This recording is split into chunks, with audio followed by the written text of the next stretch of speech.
The anime begins in the Demon King's castle, where the heroes group is gathered. Yuga asks if everyone is ready. Mikan mentions that she has researched all the abilities of the Demon King and his followers, and is certain that Yuga will come out victorious. He tells the group to advance, and everyone agrees. At that moment, the castle gate opens, and several servants of the Demon King appear. After defeating them all, the group reaches Yuki's chamber, who asks if they are all heroes, and if they are there to defeat the Demon King. He states that if that is the case, it's a pity, as they will have to defeat him before they go to the Demon King. Mikan throws a fireball towards Yuki, but he easily stops it, saying her magic is weak. Raven then charges at him with his sword, attempting to cut Yuki, but he dodges all the strikes and counterattacks with a kick. Cecilia uses support magic on Yuga, who attacks with Excalibur, but is easily defeated by Yuki's endless darkness magic, and they all fall to the ground. When Yuki is about to use magic on them, he becomes smitten with Cecilia, realizing she is exactly his type. At that moment, Yuki's subordinates appear, asking if they should finish them off. Yuki is startled and comments that he ordered them to stay hidden. Sike mentions that they had been watching the girl on the ground all along and asks what happened. Yuki tries to cover up, saying he was thinking about what to do with them. Duke suggests they should kill them, but Yuki refuses, ordering them to throw the heroes out of the castle. In the nearby human village, they comply, grumbling that it's a drag, and that he will get another scolding from the Demon King. A month later, Yuki is summoned to the Demon King's throne. Izayasir asks how many times the heroes group has challenged him and lost. Yuki answers that it has been 13 times. Zaikir remarks that if they lost to someone like him, they never scared him at all. The Demon King asks why Yuki doesn't just finish off the heroes group. Yuki replies that they are just insects and not worth killing. However, the Demon King says that if he doesn't want to do it, he will assign the task to his subordinates, knowing they are no match for the heroes group, and takes on the task himself. After that, he reflects that the heroes group is strong enough even to defeat the Demon Lord, as he is so strong it almost feels like cheating. Since he is a demon, he cannot let the Demon King die and decides to finish everything in the next confrontation. The following day, the heroes group returns and says they will put an end to him. Yuga and Raven charge at Yuki but are easily blocked. He uses dark magic on them and throws both against the wall. Cecilia says she will heal them and asks Mikana to buy time. Mikana casts a fire spell, but it has no effect and realizes that Yuki is too strong. Cecilia heals Yuga and Raven. Yuki starts laughing at them, saying that no matter how hard they fight, they will be thrown into darkness every time. Yuga asks for cover for Cecilia and uses the sacred sword technique Excalibur, but is unsuccessful. Yuki says they are not capable of defeating him and makes a proposal. He asks them to leave the priestess behind, and they may pass. Yuga refuses, but Mikana says to accept the proposal, as they cannot defeat him and need to reach the Demon King. Yuga refuses again, and Mikana states that a priestess is not more important than saving the world. Cecilia asks them to go, saying she will be all right. Yuga agrees, saying that shortly after defeating the Demon King, they will come back for her. Yuki opens the door and they advance. When they are alone, Cecilia asks why he asked for just her to stay. Since alone, she is incapable of even scratching him, but she says she will not give up. She uses holy magic against him, and he defends himself, asking her to listen to what he has to say. He introduces himself, but Cecilia does not understand why he is introducing himself to the person he intends to kill. Yuki explains that if he wanted to kill the group, he could have done so since their first encounter. She asks what he wants, and Yuki says he fell in love with her at first sight and asks her to date him. Cecilia is shocked and refuses, leaving Yuki completely depressed. She points her staff at him, saying she will not lower her guard because of this cheap trick, but Yuki does not resist. He says that now that he has been rejected, he no longer cares about anything, explaining that even though he is alive, he can only stay in that place, as he can only leave the castle to attack human villages. And he has no interest in it. Cecilia tells him to stop lying, as all humans are cruel. Yuki reveals that, even though he looks like a demon, he reincarnated from another world. She doesn't understand, and he explains that, on the inside, he is human. Cecilia asks why he obeys the Demon King's orders, and he responds that if he killed the Demon King, he would be the next king, and he has no interest in that. As a result of his choices, he spent days in seclusion, but upon meeting her, he fell in love and kept thinking about her all the time. It was the first time he felt alive, but now that he has been rejected, nothing else matters. Cecilia tells him that if he has a human heart, he should use that power for the good of the people and invites him to go out into the world with her. Shortly thereafter, we can already see our heroes being decorated for their bravery, as it seems they really managed to defeat the Demon King. King Darth of Clarines is responsible for this, and he needs to do so, as from now on, a new era begins in which humans can live in peace. While everyone is celebrating, our dear Yuki is in the outskirts of the city, as he plans to get to know this place better to be by Cecilia's side. With this determination, he goes there and rips off his own horn, feeling an absurd pain. Meanwhile, the people continue to celebrate our heroes, but we can notice something curious. The sorceress seems interested in the hero, who, in turn, completely ignores her and pays much more attention to Cecilia, saying it was thanks to her that they won this battle, and let's face it, that's not even a lie. Meanwhile, our protagonist arrives at the Adventurers Guild. He wants to register, but the person at the reception is not very friendly. He doesn't even know what the correct procedure is, but finds a sheet and says Yuki needs to fill out the form with his name, age, and a signature, stating that if anything happens during the job, the guild will not be responsible. This guy ends up registering him as Yuki, 21 years old, delivers his guild card, and informs him that he will start at rank F, the lowest among adventurers. I think this is already common knowledge,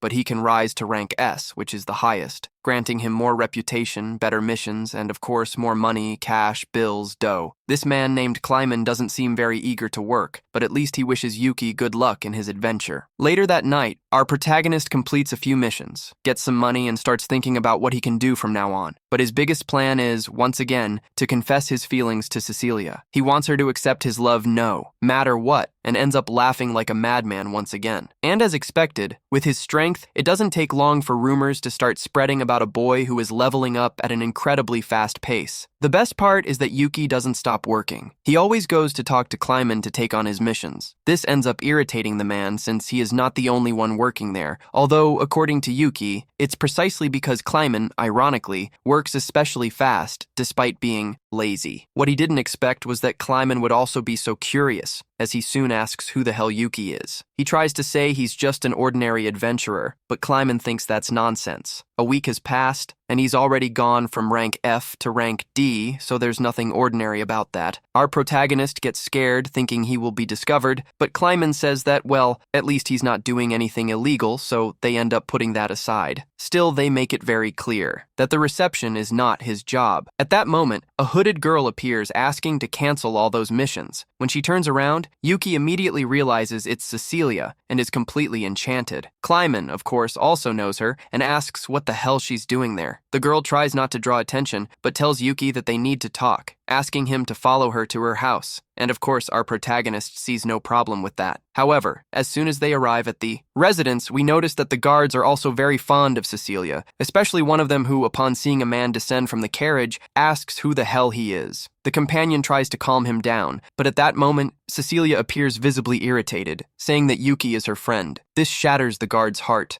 who ends up leaving without being able to do anything about it. The two enter the house and talk more calmly. Cecilia had wanted to talk to him for some time, but hadn't had the opportunity. Our protagonist says it's no problem, as he has been having a lot of fun as an adventurer. And curiously, it's precisely because of this that Cecilia wanted to talk to him, and he has become the man of the moment. People are commenting that a rookie adventurer is absurdly ranking up within the guild, and that's why she sought him out. And it's precisely about the guild that she wants to talk. Suddenly, she asks him to please leave the Adventurers Guild. Obviously, Yuki is surprised and wants to know why. According to her, this happens because, as he knows, the hero has defeated the Demon King. However, that doesn't mean that all threats in the world have disappeared, which makes sense since defeating the Demon King doesn't automatically eliminate all other dangers. He says she is right, but Cecilia explains that those aren't the real problem. Now, the human kingdoms have started fighting among themselves for supremacy. The signs of this have already begun to appear. For example, the hero has been receiving numerous engagement proposals from various different nations, and he thinks this is happening just because he has suddenly become popular. But that's not exactly why she is bringing this up. There are nations that want to have all the military strength and the maximum workforce possible at their disposal, and that's exactly why she came to talk to him. As Yuki is absurdly ranking up, he will definitely end up among the few rank S adventurers of the nation. But when that happens, all eyes will be on him. At some point, revealing his demonic power could be used as a tool, and thus people would want to conquer the world, which, ironically, would turn him into a demon king once again. That's why she asks him not to attract too much attention, which is difficult since our protagonist needs to pay bills and survive. However, Cecilia says that in this case, she could hire him personally. Of course, she doesn't have enough resources to maintain a rank S adventurer, but in return,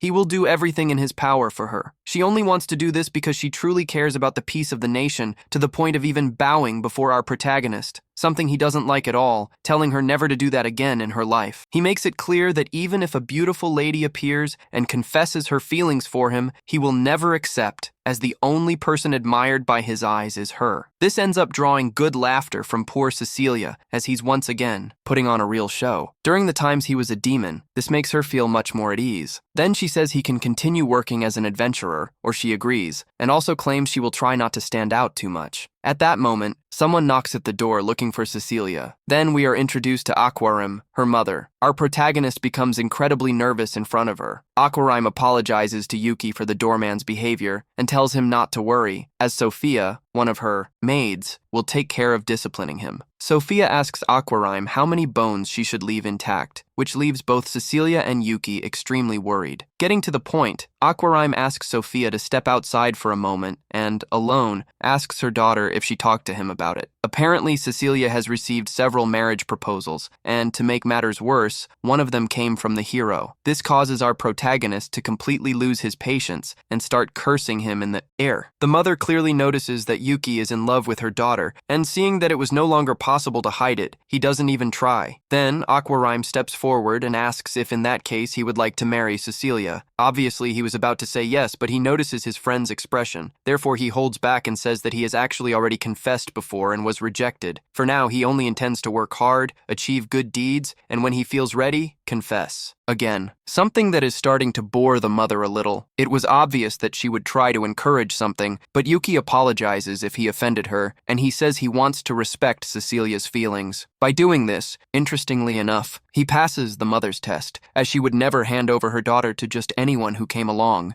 Even so, seeing how he behaves, Quarim feels more at ease, realizing that he is not a bad company, and hopes that he will get along with her daughter. With that, she takes her leave, and Cecilia also says goodbye to Yuki. But before that, quite nervously, she asks if he can do her a small favor, to allow her to call him by his name. She thinks it might be too bold of a request since they barely know each other, but it's no problem for her. In return, she will also call him Yuki, which makes our protagonist very happy. Sometime later, Yuki finds himself easily dodging the attacks of a cockatrice, and after cooking it with impact thunder and collecting its feathers, prepares to deliver the mission. He remembers that Clement had said this mission would take an entire week, but for him, it took just a day. However, suddenly, he is attacked by his old group, and, upon recognizing them, warns Sid not to attack him, because it's Yuki. He makes it clear that he is relieved to see them alive. Still, his old group asks for explanations, since now he seems human. They ask what the hell happened to his horn and wings, revealing that they were very worried about him as he disappeared when the Demon King died. Yuki then reveals that he confessed to the priestess of the hero's group and was rejected, but now he is living as a human adventurer. His old companions are perplexed. Nevertheless, Yuki says that now they can live as they wish. However, they refuse to do whatever they like, because they intend to accompany him. Moreover, they also want to meet his human crush, to which he responds that this will not be possible. But they say that if he can change his appearance, then so can they, and there's nothing to worry about. Yuki is not very convinced, but he ends up accepting. In another scene during dinner, Cecilia scolds him, asking what kind of bastard he is for plucking all the feathers from a harpy, who is still a girl, even if it's to disguise her. And Yuki apologizes. Sometime later, while having small cups of tea, Cecilia comments that they don't seem like monsters, to which Duke replies that they actually are. He is a Dula ram, Rapiness is a harpy, and City is a red. Yuki reprimands him for talking too much.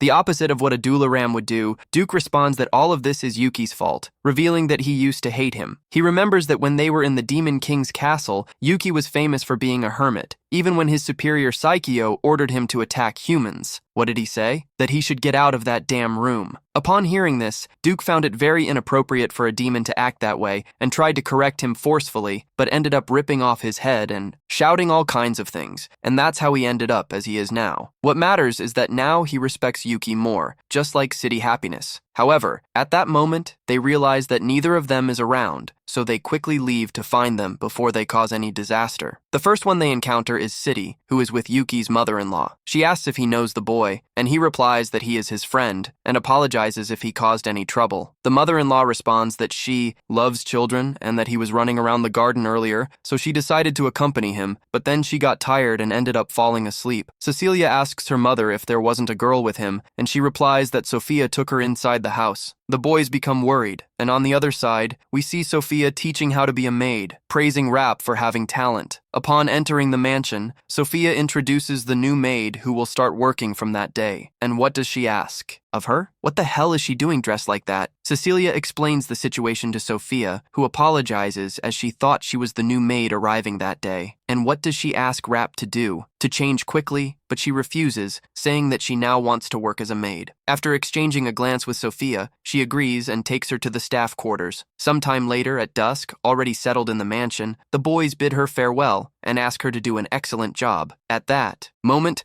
Yuki's mother-in-law approaches to whisper that her daughter, besides working as a priestess, also needs to attend to VIPs, which is why she is very tired. For this reason, she will give her a day off the next day and hopes that he will invite her out. Indeed, the next day, he is already waiting for Cecilia to go out with her. He is clearly a bit nervous, because he knows that this is basically a parental-approved outing for her. When Cecilia finally arrives, Yuki is completely taken aback by her casual outfit and beauty. She is wearing different clothes than usual, and he can't stop thinking about how well she pulls it off. Cecilia notices that he isn't saying anything, so Yuki quickly compliments her glasses. She explains that they are a disguise, because if people recognize her as a member of the hero group, everything would turn into chaos. Yuki easily understands the life of someone famous, saying that it must be hard to live like that, and Cecilia simply apologizes for making him accompany her in this. Yuki immediately brushes off the topic and says he will cooperate with her to make this a good day off. The two walk through the city, and the first thing she notices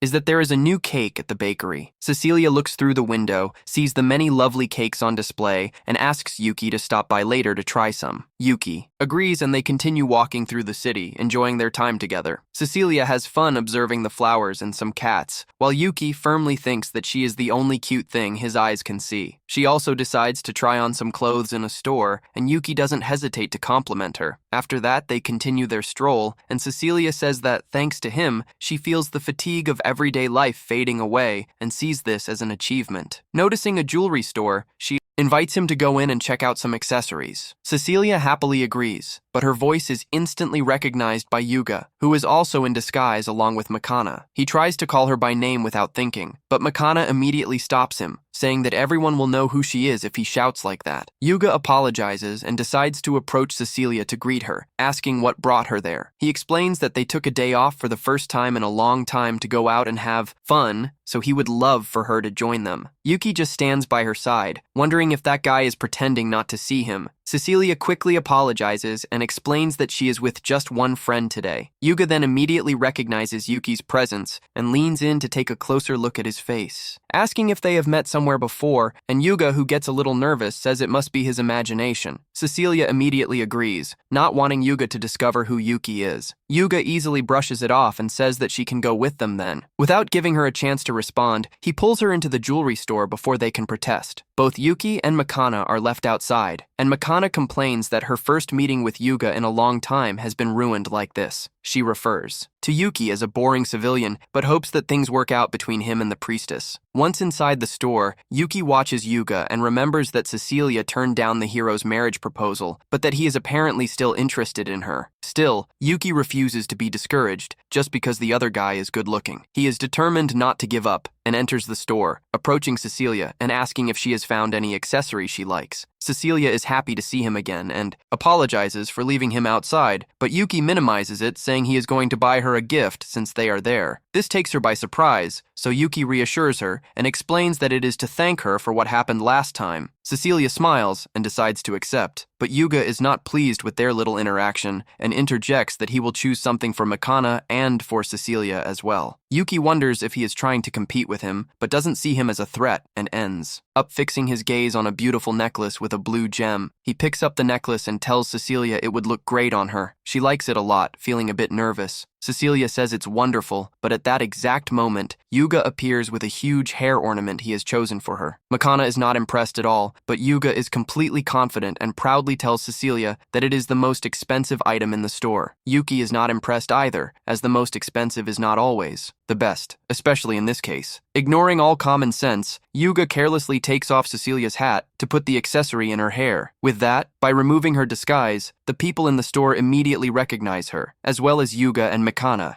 In a matter of seconds, everyone is surrounded by civilians, and Cecilia says it's time to leave the store. The furious crowd takes everyone away, leaving Yuki behind since no one knows him. He starts running through the city, knowing he needs to find Cecilia as quickly as possible. Shortly after, he encounters another crowd, but this time it surrounds Raven, the knight from the heroes group, and he doesn't quite remember, but feels he has seen that handsome man before. A man next to him informs that Raven is the former swordsman of the heroes group who has been promoted to captain of the knights. Then, Yuki finally remembers him as the silent swordsman who fought alongside the hero back then. It seems he is having trouble now, so Yuki decides to help him and shouts that he saw the hero going in the opposite direction. The crowd immediately rushes after the hero, leaving Raven finally alone. Yuki seizes the opportunity to run with him to an empty alley, knowing they won't be found there. Raven nervously searches through his pockets, and Yuki assumes he won't receive any thanks, so he decides to leave and advises him to use a disguise the next time he goes out. Raven quickly stops him before he leaves and is surprised to hear his voice for the first time, as it sounds much more feminine than he expected. He finally understands why Raven can't speak in front of people. Raven asks if he won't mock him since he knows his voice doesn't sound very masculine, and Yuki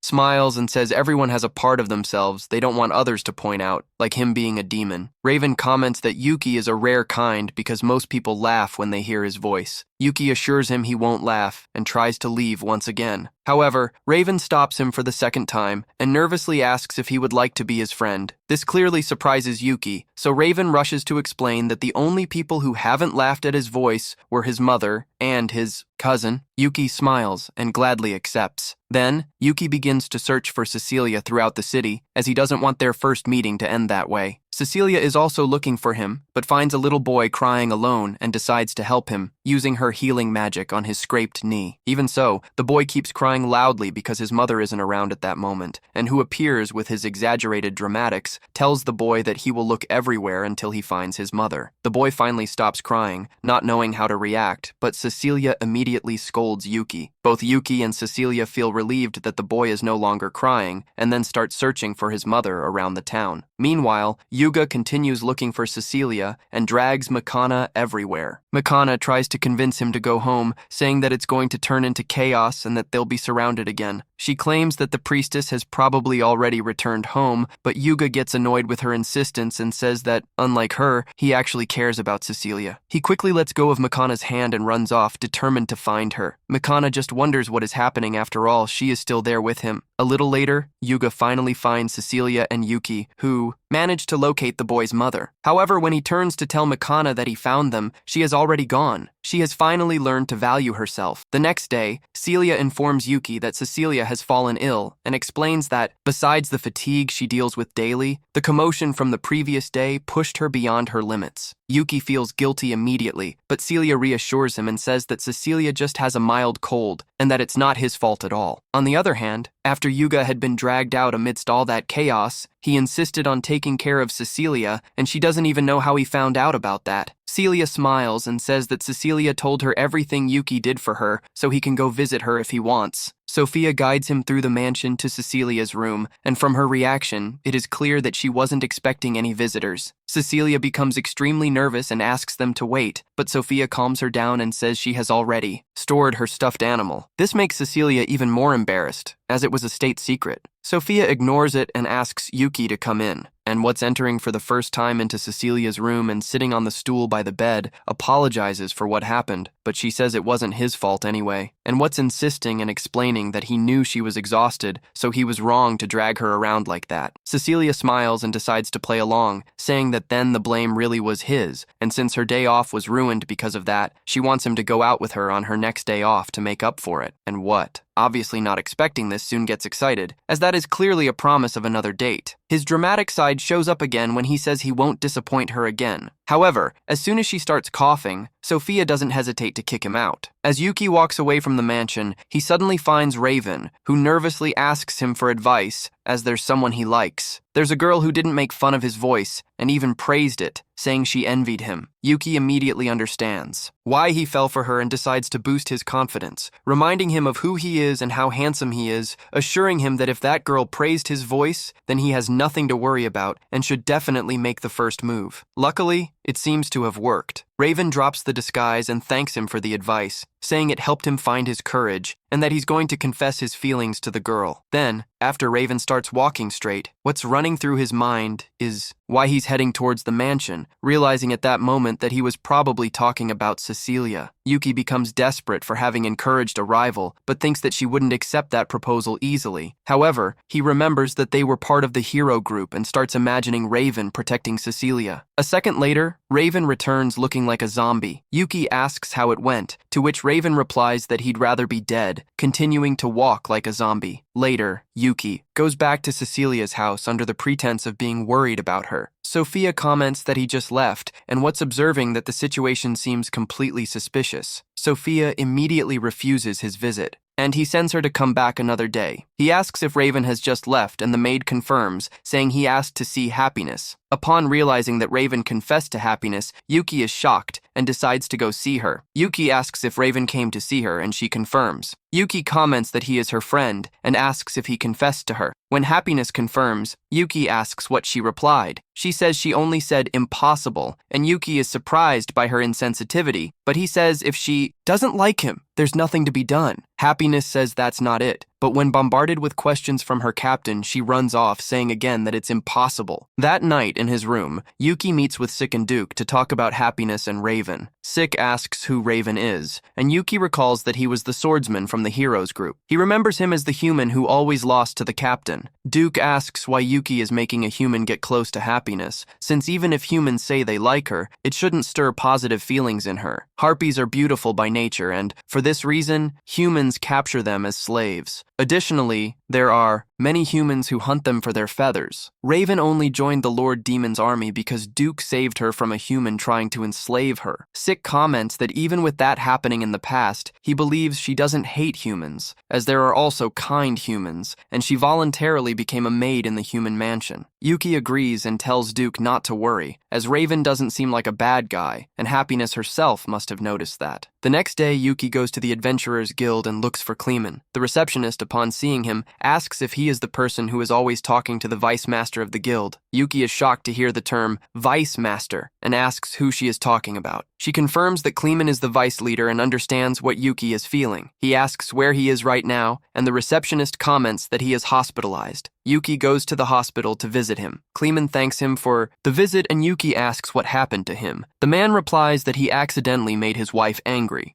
and that was the result. He explains that their wedding anniversary was recently, and for that reason, he went to choose a gift, but he couldn't think of anything good. He stayed all day in the store until he was kicked out, ended up buying nothing, and even got delayed for dinner. When he got home, his wife thought he had forgotten the date, and that was the result. Yuki, surprised, asks how strong his wife is. Kleeman says she is a former adventurer, rank A, just like him, and that they were a duo in the past. By only taking high-ranked missions, they earned the nickname the Invincible Couple, which he finds apathetic and thinks is not an enviable nickname at all. He offers to use healing magic on him, but Kleeman quickly declines, saying that this is an opportunity for his wife to take good care of him, which confirms that he's really crazy. At that moment, his wife arrives, commenting that she brought a new change of clothes. She greets Yuki, and he is shocked to realize that Sophia is Kleeman's wife. The vice leader says he was waiting for her and calls her sweetie, but ends up getting hit on the head for not being allowed to call her that. She thanks Yuki for visiting her husband, and he asks how Cecilia is doing. Sophia comments that her fever has gone down, and overall, she is feeling better. Taking advantage of the conversation, Yuki asks if he can visit her, but Sophia says Cecilia will be out all day for work, although she thinks that the young lady should stay home resting for a few days. Yuki thinks she is quite busy and asks Sophia if the girls really care about gifts. Realizing her husband mentioned what happened to him, Sophia gets nervous. Yuki tries to disguise it, saying it was another similar case, and remembers Cecilia's face when he offered her the necklace. He comments that he wants to please Cecilia. Sophia says that if it's something made with sincerity, she will definitely like it. Yuki thanks her for the advice and says goodbye. While walking down the street, he starts imagining what their life would be like if he were married to Cecilia. As he arrives at the knight's dormitory, coming out of his daydream, he enters and looks for Raven, who is thrown on the bed, lifeless, and calling out for him.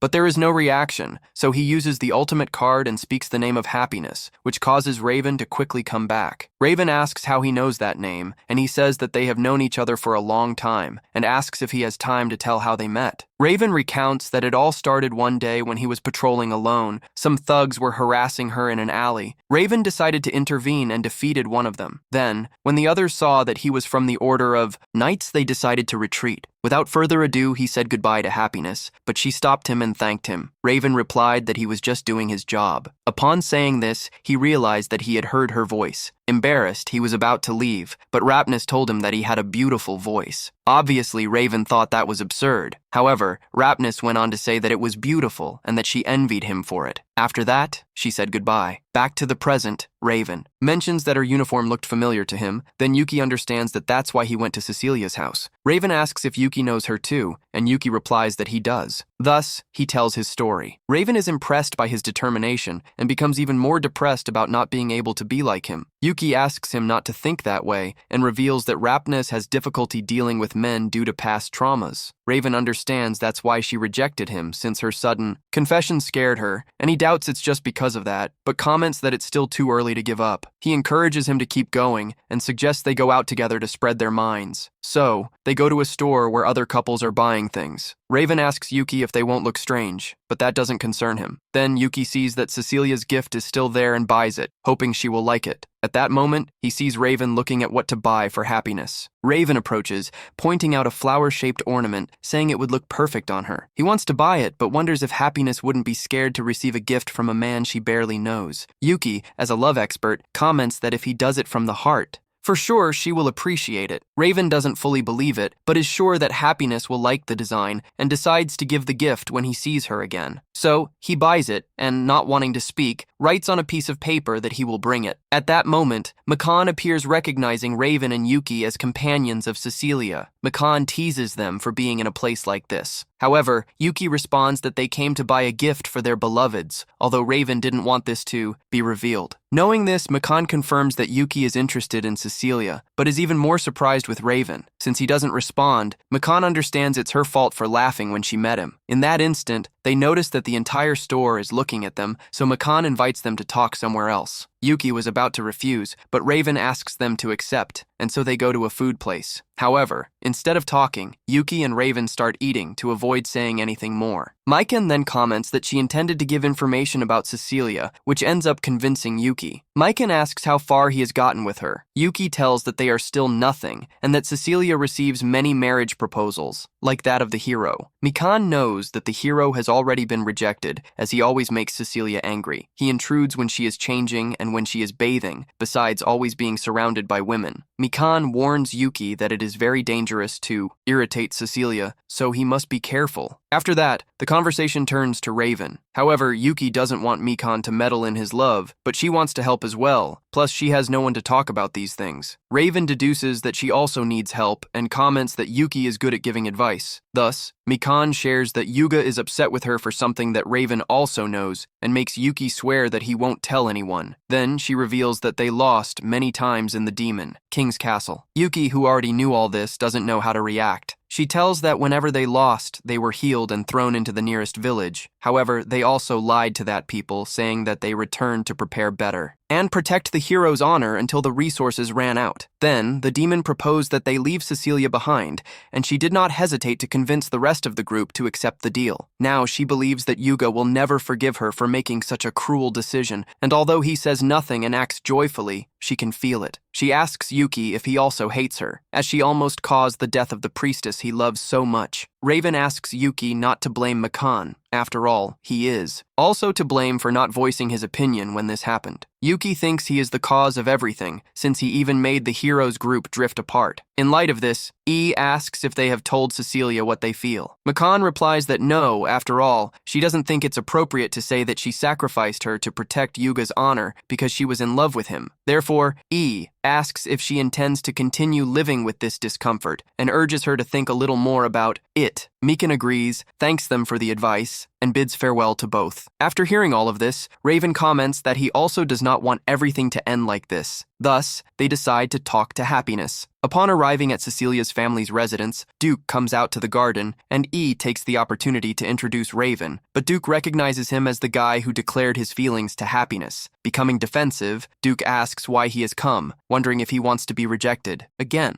E asks him to calm down and apologizes to Raven. He explains that Duke is a friend of Happiness and is concerned about her. Duke then asks Raven what his intentions are, making it clear that he will not allow anyone with bad intentions to approach Happiness. Raven remains silent, which irritates Duke, who recommends that he leave as he does not trust a weak guy like him. Yuki was about to say something, but Raven interrupts him. Being sincere, Raven admits that he knows nothing about Happiness and doesn't even think about what he should say when he sees her. Duke exclaims that the normal thing would be to say he would protect her or make her happy. Raven replies that those would not be his words. At that moment, they see the girl talking to Sick. Duke loses his patience and says to Raven, to put it in his own words, Raven gathers his courage. Thus, we see him approach, apologize for what happened last time, and take out a small gift. He asks her to accept it and allow him to be her friend. The scavenger Cora accepts the gift and says that if it's only to be friends, that's perfect for her. The redhead feels joy, and the scene ends with him expressing his gratitude. Well, if you've made it this far, comment the word advice, so I know you reached the end. On another day, we see Yuki completely dejected. Sick asks him to go to Celia's mansion, but he doesn't want to go because Cecilia isn't there. He mentions that it's been a whole week since he last saw her, as the heroes group has been very busy. Cecilia is traveling through villages to tend to the wounded. Raven is the captain of the knights, Miyaka is the royal court mage, and Yuga is dedicated to diplomacy and monster extermination. He thinks that such a dispersed group doesn't have time even to talk, and he blames all this on Yuki. In the midst of the boredom, Sick sits on him and says he's only there because Duke was recruited by Raven. Just then, Rap enters the room to deliver a message from Cecilia, saying that she will be home in the afternoon. This makes Yuki overjoyed, as he will finally be able to give her the necklace. With some time still left until the afternoon, Yuki decides to kill time in the city. There, a fortune teller reveals to him that today he will have a lot of bad luck, but Yuki ignores the warning, as he will see his beloved, and there is no better day than this. After that, he goes to a store where he is attended by a muscular man. He is the brother of the usual clerk and is covering the shift today. Yuki asks for some sweets to take, but the man ends up crushing everything against his chest, wishing he would come back soon. Yuki leaves completely startled and realizes that the food has been destroyed, although it still tastes good. Shortly after, he trips over another muscular man and then nearly steps in excrement, starting to think that today will really be a bad day. Just then, a boy runs by with his skewer, bumps into Yuki, knocks everything to the ground, and starts crying. Yuki asks him to calm down and buys 2 skewers, urging him to be careful. After that, he bumps into a thief. Yuki realizes that the guy has stolen his money, so he chases him, jumping and kicking him. When he retrieves his bag, Yuga appears thinking he is a thief. Yuki tries to explain himself, but Yuga starts attacking him. Even dodging the blows, Yuki's bag ends up torn. When he tries to escape, the guards block his way. Yuga approaches and orders him to surrender. With no other option, Yuki ends up giving in. Already in prison, he feels depressed until he hears a familiar voice asking if he misses living locked up. Yuki realizes it is Duke.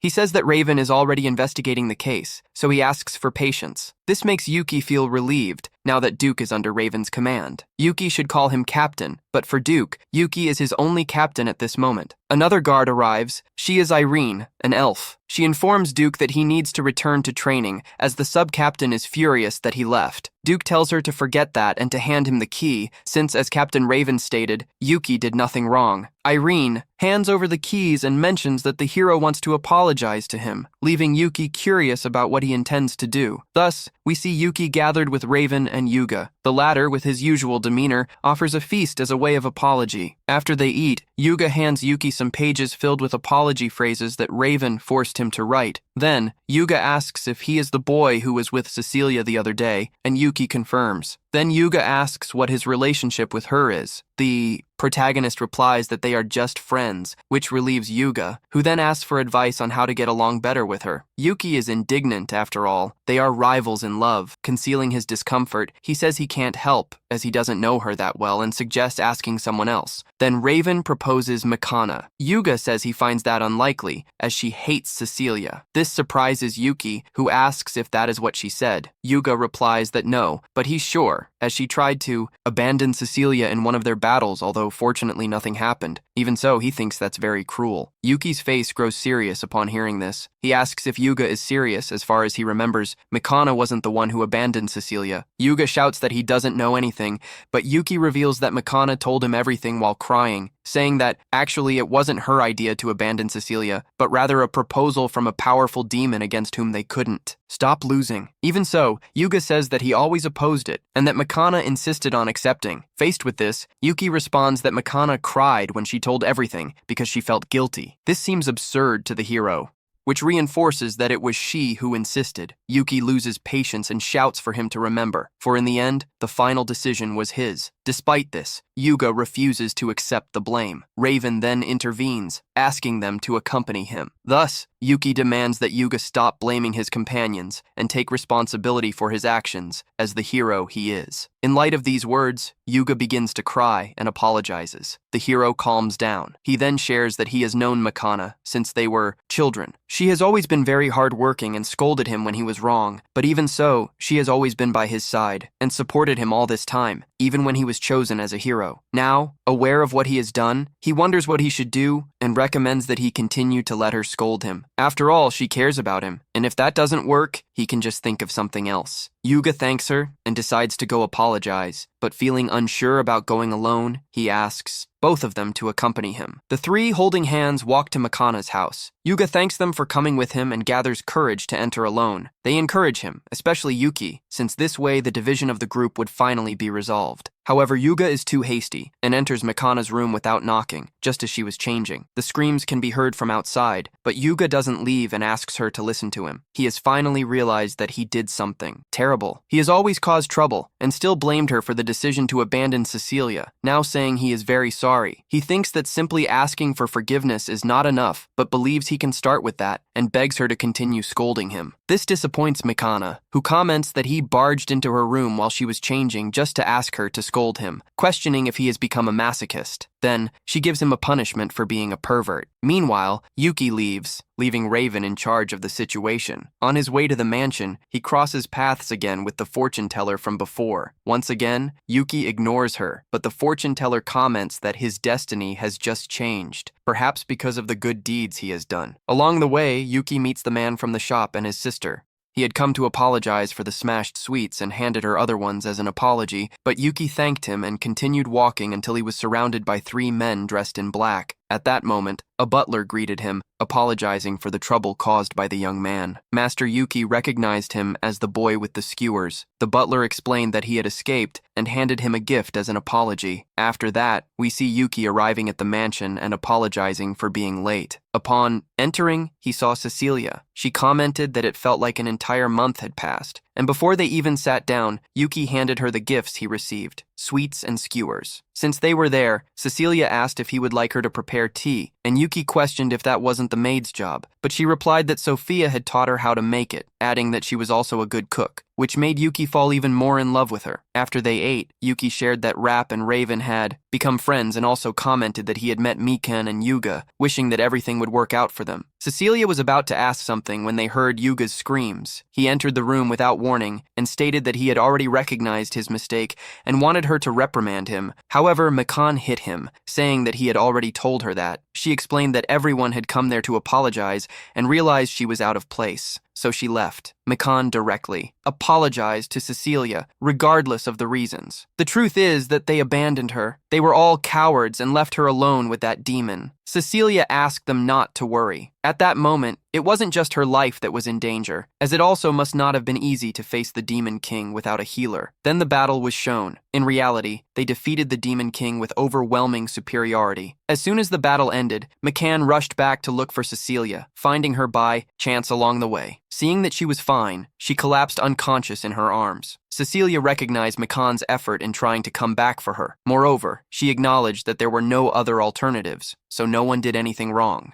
The two hold hands. McCann thanks, and the others apologize too, although Raven does it in her own way. Seeing that everyone has reconciled, she feels happy. In the afternoon, we see our couple taking a walk. Cecilia thanks him for advising her friends and allowing this misunderstanding to be cleared up. He replies that he did it because things seemed strange between them due to his fault. Once again, Cecilia thanks him, saying that she now feels happy, and not only that, as she also gets along well with her family and friends, besides having adapted to that world. Taking advantage of the moment, he gives her a gift. Cecilia opens it and discovers that it is a necklace. The protagonist comments that it is the same one they saw on the day they went out together. He asks her to accept it, and Cecilia agrees, promising to take good care of it. This leaves Yuki emotional, who thanks her while crying. Cecilia feels a bit confused, but can't help but think about how her world has become more lively since she met Yuki. In a scene change, we see a village being raided by bandits. Their leader raises his sword against the village chief and demands valuables. The chief agrees to hand everything over, but pleads for no one to be harmed. The bandit merely laughs, and as he is about to end the chief's life, he is slain from behind by a young swordsman. The bandit's companions become enraged and attack the mysterious young man. However, he takes them all down with just 3 simple cuts, saying in the end that he is very bored. But anyway, if you made it this far, comment the word friends, so I know you reached the end.